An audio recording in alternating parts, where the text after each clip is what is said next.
My first question to you, Saibai, now that we know both the finalists, fair to say that the two best teams have reached the final? You could say that, yes, definitely, because both the teams, India in particular, were absolutely superb in the group stage where they won all their 9 matches, and then they won the semi-final in style as well. And Australia, which stumbled at the start, they lost to India in their first match, but then they came back strongly to win some games from pretty impossible situations. So the best two teams in the finals for sure, no question about it. Okay, two best teams are there. Fair to say, the way this Indian team has been performing, undefeated so far, that they are the favourites? India are certainly the favourites, the way they have played, but the Australians can never be written off because what we saw the other day from Glenn Maxwell as well in sheer extreme physical discomfort, and yet the manner in which he played didn't give up. There were occasions when he was perhaps thinking of going off the field because of the fact that he couldn't stand up. But the love for the country, the love to try and win something big for the country made him go on, and that is something that you can never discount as far as the Australians are concerned. When it comes to playing for their country, they will do everything. So I do believe that this will be a great finals because both the teams are now teams which will not give up at all. Well, that's, rightly put there by Samibai, where he says that, listen, Australia have that big match temperament, have always done in finals. You've got to be wary of them, despite the fact that India have been in tremendous form. But Samibai, one thing that we notice, India and Australia have already played once in this World Cup. And on that occasion, it was a close game, but India beat Australia. Does that matter now, that result? And does that then give India that psychological advantage going into the final?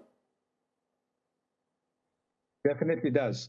Because remember also the manner in which the Indian team recovered. They had lost 3 wickets for only 2 runs, and the way they recovered and went on to win. Eventually, they won with the match quite easily with a few overs to spare as well. So that will certainly give them the confidence that they've beaten this team. And so clearly, when they enter the field on the 19th of November, they'll be full of beans. They'll be full of confidence that they can do it again.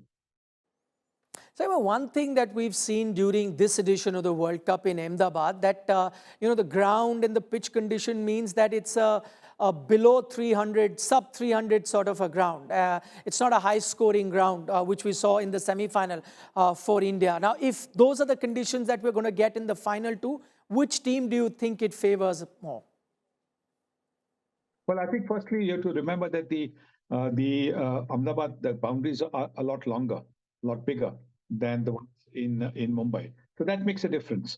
We saw lots of sixes being hit at the Wankhede Stadium. You probably won't see that many sixes being hit in the finals, which will obviously mean that the number of runs scored will be a little bit lesser. You might not get 397. You could still get 330 or thereabouts. And that will be a good fighting total because of the length of the boundaries. That's, rightly put there as well. We keep talking about the pitch in Ahmedabad, but it's a big ground as well, and that makes a big difference. That's why it's not been a high-scoring ground, as we've seen a few other grounds in this World Cup so far. But anyway, let's focus on the Australian team. 3 players from Australian team you think that, India would need to control or be wary of if they want to win that final? Yes, Travis said at the start of the innings, because he's batting quite superbly. He's fresh because he's joined the team after maybe 2 or 3 weeks into the tournament. So he's a lot fresher as far as energy levels are concerned. He's pretty handy with the ball as well, as he showed in the semi-finals against South Africa, taking 2 wickets in an over. And so in the batting aspect, I think you'll have to look at getting him dismissed very, very quickly. David Warner, with his experience, is always there.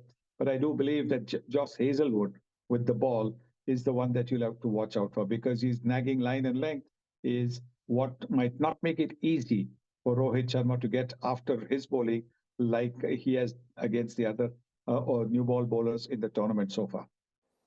Finally, Saiba, I know there's a final to play and there will be a lot of things that will change, but if I was to ask you, till now, your player of the tournament so far? Well, I'd like to pick 2, and I think both are Indians. I think Kohli, for the way he has batted right throughout the tournament, getting to a record of 50 centuries. Nobody's done that before. So that is absolutely fantastic to see. And his consistency, just about every game, he's got a half century and more. So I think that is one. And the other is Rohit Sharma. Rohit Sharma, the way he's paved the way for the batters coming down the order, batting so selflessly, getting to the 40s, 45, 47, not looking to push the ball around and take the singles, but trying to get after the bowlers as quickly as possible, getting the Indian team off to a flying start, which has put the pressure back on the opposition bowlers. And then his leadership, then his captaincy. Even in the toughest of situations, he's shown a calmness which has actually, percolated to the rest of the team. And he's got this great ability to motivate his team. And there's a calmness about the team. There's a sense of oneness about the team, which is so nice to see.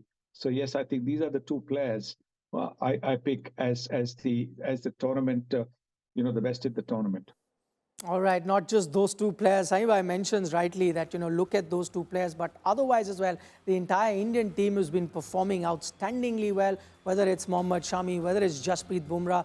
The two bowlers also have been outstanding. So effectively, you can have 4 contenders for player of the tournament. And interestingly, all 4 at the moment seem to be Indian. I'm afraid that's all the time that we have in this edition of Battle of Champions. But, what's your destination for building up to that big final? India today, tomorrow, a day before the final, we'll have all special programs coming your way. So do tune in to India Today. For the moment, from the entire team, bye-bye.